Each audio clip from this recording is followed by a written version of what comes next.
Саламатсыздар ма? Бүгінгі өтетін сабағымыздың тақырыбы баяндама. Жоспар бойынша баяндама және оның түрлері, баяндамаға қойылатын талаптар, презентация дайындау, презентацияны қорғау бойынша қарастыратын боламыз. Ғылыми зерттеу жұмысының нәтижелерін жазу немесе оны әдеби көркемдеу зерттеу жұмысының негізгі элементі болып табылады. Зерттеу жұмысы нәтижелерін баяндау немесе жазу түрінде орындауда олардың мәтінінің дұрыстығы, оның стилистикасы мен тыныс белгілері ережелерінің дұрыс орындалуына байланысты екеніне шүбә келтіруге болмайды. Стилистика стиль туралы ілім. Стиль деп белгілі бір жалпы халықтық тілдің аумағындағы тілдік құралдардың қолданылу, сұрыпталу және тіркесу тәсілдерінің қоғамдық айқындалған қызмет жағынан сәйкестендірілген іштей топтасқан жиынтығын айтамыз. Зерттеу жұмыстары мазмұнына сәйкес келесідей беріледі. Ғылыми стиль. Ғылыми еңбектер лексика баяндамаларда жұмсалады. Сөйлеуде жалпылама дерексіз логикалық дәлелдеу жағы басым. Тіл тәсілдері жалпы және дерексіз мәтіндегі бейтарап ғылыми терминдер. Публистикалық стиль газет, журнал, митинг, жиналыстарда пайдаланылады. Сөйлеу қызулы, ұранды болып көпшілікке ықпал жасау, қоғамдық істерге адамдардың дұрыс қатынасын қалыптастыру міндетін атқарады. Тыныс белгілерін тіл білімінде пунктуация деп атайды. Пунктуация жазуға тән шартты белгі. Ол жазумен байланысты қалыптасып дамып жетіледі. Тыныс белгілер айтайын деген ойды нақты дәл түсінікті етіп жеткізу үшін, сондай-ақ баяндамашы пікірді ала-құла етпей, айқын білдіру үшін қолданады. Бұл тыныс белгілердің ең басты қасиеті. Жазба тілде болсын, сондай-ақ ауызекі тілде болсын, тыныс белгілерін дұрыс қолдана білудің үлкен мәні бар. Тыныс белгілері мүлде қойылмаған немесе дұрыс қойылмаған тексті, сөйлемді түсінікті етіп оқу да, мағынасын түсіне білу де өте қиын. Тыныс белгілерін дұрыс қою интонациямен тікелей байланысты. Мәселен, хабарлай айтылған сөйлемнен соң кідіріс болады, соған орай нүкте қойылады. Ғылыми жұмыстардың әдеби көркемденуі мынандай форма түрінде орындалады. Реферат. Қандай да бір мәселе төңірегінде әдебиеттерге және басқа да ақпараттарға сыни көзқараста талдау жасалған дүние. Баяндама тезисі. Баяндама мазмұнында айтылатын мәселелердің қысқа логикалық нұсқасы. Баяндама негізінен ғылыми конференцияларда ғылыми зерттеу жұмысының бағыты, барысы, нәтижесі, тағы сол сияқтылар жөніндегі хабарлама. Оның баяндау ұзақтығы 10-20 минут.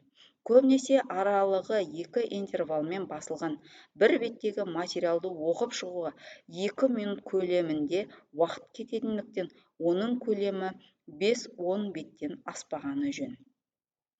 Баяндама дайындауға қойылатын талаптар.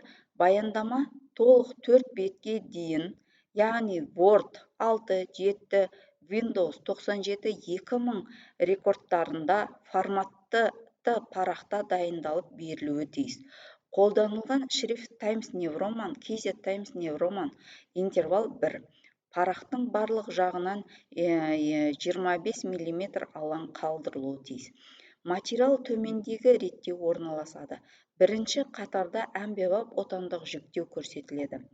Бір қатар тастап баяндаманың тақырыбы, келесі қатарда мекеме қаланың атауы, бір қатардан соң резюме, қазақ, орыс, ағылшын тілдерінде келтіріледі. Осыдан кейін бір қатар тастап баяндаманың негізгі тексті баяндалады. Ғылыми педагогикалық зерттеу жұмысы нәтижелері бойынша орындалған жұмыстарға ғылыми есеп, монография, оқу құралдары жазылады. Олардың бірінші беттерінің жазылуы белгілі формаға сәйкес келтірілуі керек. Сонымен бірге текст жазылу төмендегі өлшемдерге сәйкестендіріледі. Сол жағы 30, мм кем емес, оң жағы 10 мм кем емес, жоғары жағы 15 мм кем емес, төменгі жағы 20 мм кем емес болуы керек. Кіріспе үлкен бас әріппен кіріспе түрінде жеке жолға жазылады. Кіріспеде ғылыми мәселенің қазіргі жағдайы, жұмыстың мақсаты, оның жаңалығы және көкейкестілігі жазылады. Тарау өте қысқаша құрастырылған жөн. Онда тарау мазмұны, параграфтары, тағы сол сияқтылар ашылатындай жазылған еңбектің өн бойын қамти алатын болуы керек.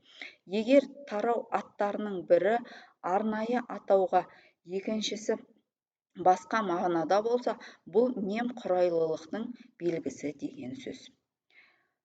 Енді келесі кезекте қарастыратынымыз презентация. Презентация үлгісі жаңа презентация жасауда негізге алатын мәселе. Егер компанияда бірнеше қызметкер тұрақты түрде презентация жасайтын болса, онда корпоративтік үлгі де жасаған ыңғайлы болады. Бұл дизайнның бірыңғай стилін сақтауға көмектеседі. Слайдтарды белгілеу, слайдтың элементтерін бірыңғай орналасуы, атауы, мәтіні, негізгі иллюстрациялар бір деңгейде болатыны анық. Microsoft PowerPoint бағдарламасында элементтердің орналасуын оңтайлататын және бір мәндерді сақтайтын стандартты орналасу сызбалары бар. Түстердің сызбасы слайдтар, ескертпелер беттерінде және үйлестірме пайдалануға болатын 8 түстің негізі.